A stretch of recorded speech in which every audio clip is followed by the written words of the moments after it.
Hey guys, Mike here again. I haven't done a video in weeks now, and I've fallen behind quite a bit.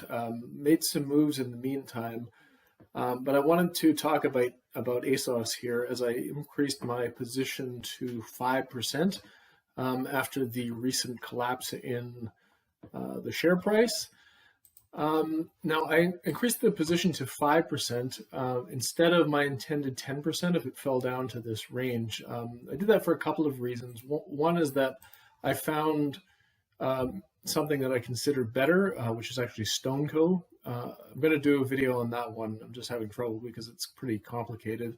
So I might do a quick one afterwards. So hopefully we get some StoneCo info out as well. But with ASOS, I am concerned with a couple of things, but generally I think the thesis is still in play. And actually this collapse in the stock price is good because my basic idea here is that over a longer period, what happens to ASOS is their margins fluctuate quite a bit from like 0 to 1% on the low end to about 4% on the high end, and those are both pretty low margins, but what happens when it goes from, let's say, 1% to 4%, you actually have a quadrupling of earnings. And I think as those margins fluctuate, the stock price moves pretty significantly in whatever direction it's moving in.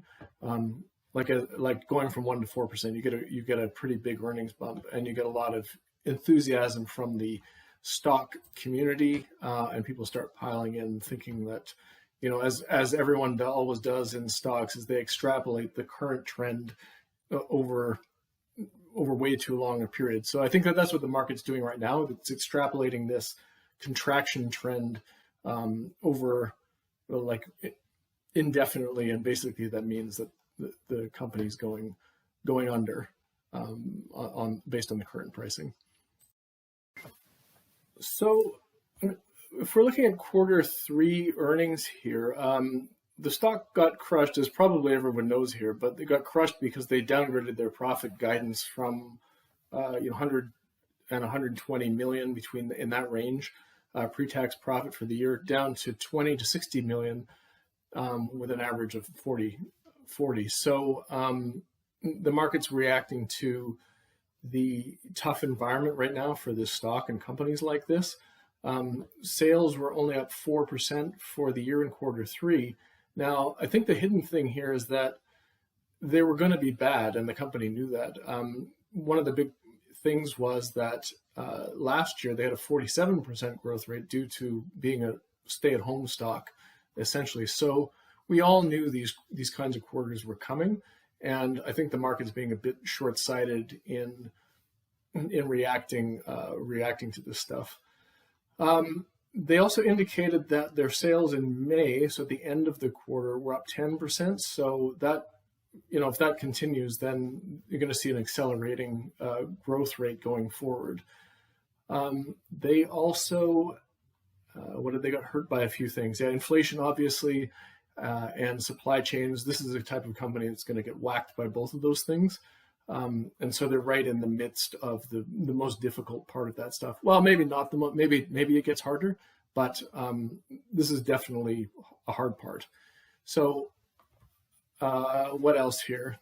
They talked about how in Europe there was higher than expected returns. So that's also put pressures on the inventory. They have lots of inventory now that they have to get rid of at sale prices, discount the thing just to get rid of it. And I think that has a big impact on the Q4 earnings that are coming in August. And so the net expected growth rate for the year is 4 to 7%, which is down considerably from 2021.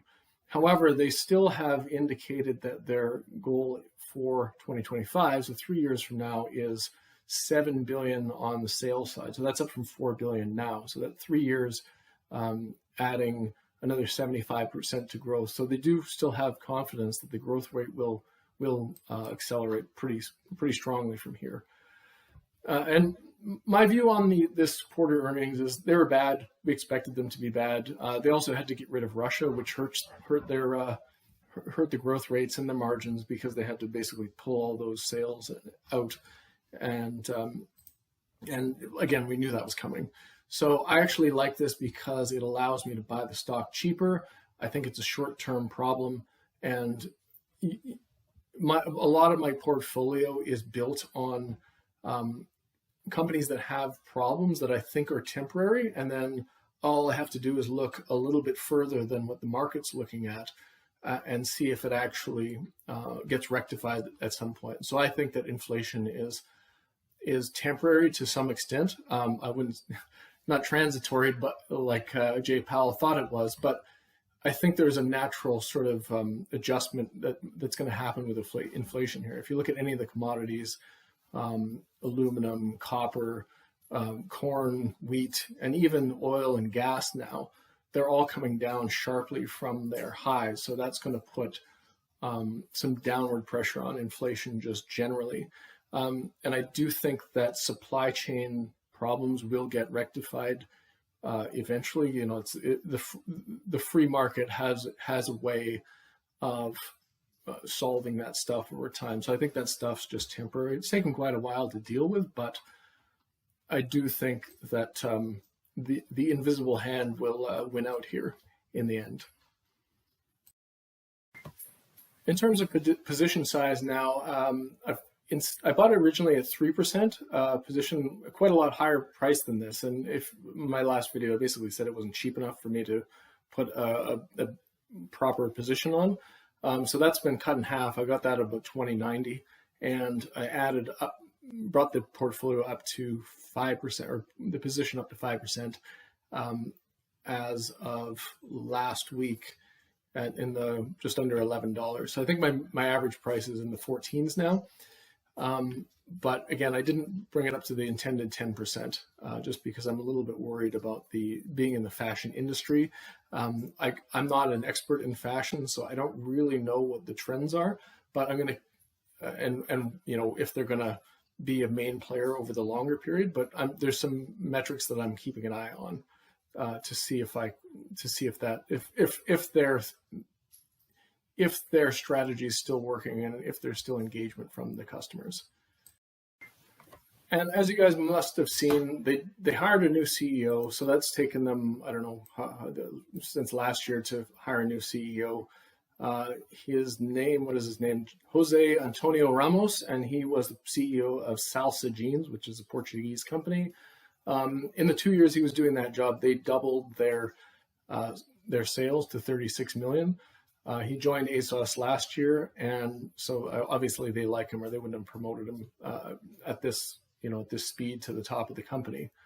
I worry that he's possibly in over his head, having gone from such a small company to ASOS, which is, it's over 100 times bigger in terms of revenue, and so I'm keeping an eye on that, keeping an eye on whether he's able to continue with the company plan and primarily I'm looking at sales rates. So the goal was to get to 7 billion in revenue by 2025. So that's the primary metric I'm looking at. But as Joel Greenblatt talks about in one of his books, he says, when you get a new management team or new CEO, you kind of need to give them about 2 years to allow them to create their plan and then develop it and execute it. So I don't think we're going to get any evidence quickly on whether he's the right fit for the job, but I'm looking at giving 2 years to this. And if we're kind of off the rails in terms of their goals, then I'll probably reconsider this position. So some of the things that I'm looking at moving forward are short term. We're looking at inventory and how they work through that, and how that affects their profitability over the next 12 months, let's say. But the big one that I'm looking at is the U.S. growth. So this is the biggest market that they're in, and they have the lowest share in that market because they came to it later than they did in the UK or Europe. For now, it looks quite good. They're still at 15% growth this quarter, So that's a good sign, considering all the other stuff that's going on. They've just started with physical showcases in Nordstrom shopping centers in the U.S. So that's a good development, and the Topshop brand is doing quite well. So just as an aside, I think that one of the margin of safeties here is the Topshop brand. They bought it for, I can't remember, it was 300 million or something, but I think that probably at this level, the brand is even worth more than that, just because they bought it at the depths of the 2020 collapse, and I think they probably underpaid for that brand. So let's say you had let's say ASOS didn't do what it's supposed to, and the company started falling apart. You still have this brand that's very strong that they can sell off, and I would think that that's probably at least worth half of the current market cap, which is 900 million. So that's just a ballpark, but it's one of the assets that they have that creates a bit of a margin of safety. In terms of the total addressable market, now they think the market is 430 billion by 2023, and they're only 1.2% of that. So if you're looking at the size of the U.S. market and their size, they really don't have to grow their percentage of the market too much to get to that 7 billion. So that's about 2% of the whole market. And if you also look at the growth in online sales, which is the trend that we all know about, they have a leg up on a lot of the competition in that area too. So I wouldn't be surprised to see them taking market share here moving forward, as they have been. The other things I'm keeping an eye on, the primary one is engagement.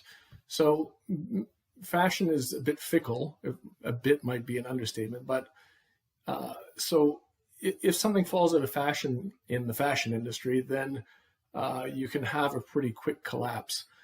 So some of the things I'm keeping an eye on here are premier customers. Now they're up 19% in this quarter. So I think that's one of the hidden upsides here in this report that people aren't noticing. So Premier is their version of like Amazon Prime, where you pay a certain amount each month and you get, free delivery on and all this kind of stuff, and a bunch of other perks. So that shows me that there's more people engaging with the platform in a deeper way. In terms of brand, I just did this quick Google search history, and it looks like the ASOS word is not trending nearly as well as Boohoo or Zara in the US. So that's a bit concerning. I don't know how much to read into that, but that's something that has, I've got a bit of a red flag there. So I want to keep an eye on this in terms of the engagement level, see if I can find other ways to gauge engagement as well. And the last one here is if you just look at the cohort spend since the beginning, this is also this is a positive indicator of engagement. So the people who, the longer people stay on the platform, the more they spend per year. And that's a pretty consistent trend every year. So that's really positive as well. They continue to build out for the long term, which is their model here. They're not trying to make tons of money right now. They're really in build out and grow mode and trying to establish themselves as one of the key long-term players. So they're investing basically all their cash flows in improving their product for their customers, their experience for the customers. Right now they're automating their Litchfield warehouse, and so that should improve margins over time, and that actually helps improve the customer experience because they can pass those savings on to the customer, which is how they operate. They also have Fulfilled by ASOS, which means that other brands can sell on their platform and deliver the products, and ASOS doesn't really have to touch anything. So those are higher margin relationships for them, and they can actually, they don't have to build any capex out for that stuff except for the platform. And again, they're building out infrastructure in all the key markets for fast deliveries, easy returns, and all that stuff you'd expect. So lastly, just a quick back of the napkin valuation here. So I am assuming here that they're going to hit their 7 billion in revenue target in 2025. That does require a 20% growth rate every year from here to there. So that might be a stretch, but let's just use it anyway. And then you can add a margin of safety on if you like. But what I'm getting to is, let's say margins return to 4%, which I think they definitely can at some point between now and 2025. They might oscillate again. They might go to 4%, 5%, and then come back down. And so maybe the key here is to do what I'm suggesting is wait till the margins look really good and sell, and wait till they go down again. If you're into the trading game, might consider something like that. But basically, if they get to 7 billion and a 4% margin, that's net income of 280 million. Now that's versus the current market cap of 900 million, which is, pretty good rate there. Currently, if they hit the middle of their range, their net income will be about 32 million this year. You look at it compared to last year, where they made over 150 million net. So you can see the swings that are happening here. But if we get that 280 million in 2025 or somewhere around there, 2024, maybe 2026, if the growth rate takes longer to materialize, that would put the market cap at 4.2 billion with a 15 multiple. Now, I'm assuming in times of enthusiasm, the multiple will go higher than 15, probably get a 20, but I'm trying to be a little bit conservative here. So I'll use 15. And if that happens, you've got an annual growth rate of over 67%. And that is over a 4.5x from here. So I guess that the cheaper this gets, the better the risk reward gets for me. In the end, I do think there still is risk with this company because they're in the fashion industry, and you can't deny that stuff just goes out of style, and then occasionally the companies collapse or brands collapse and stuff like that. So I would say there's probably the risk of a 50% downside from here if they have that happen and they have to sell off pieces of the company. But 50% down versus over 4 times up, that's a pretty good bet. They have been executing well in the past. So my bet is that they will continue to execute and continue to grow out their capacity and customer base. The premier customers will continue to grow, and the US will continue to grow in a healthy way. If any of those things stop happening, like particularly if I see slow growth in the US that I don't think is going to restart, that's probably a sell moment for me. Because then if you have the US like that, you have UK, sort of at capacity maybe. I don't know how much more market share they can get there and in there, or Europe. So the US again is a key for me. But for now, I'm happy to hold this at 5%. It's a good risk reward from where I'm sitting, and I'm willing to take a little bit of risk on because the upside looks so good from here. But I guess that's it for now. And if you have any comments, please post them below and I'll get back to you. But yeah, other than that, have a great day, guys. See ya.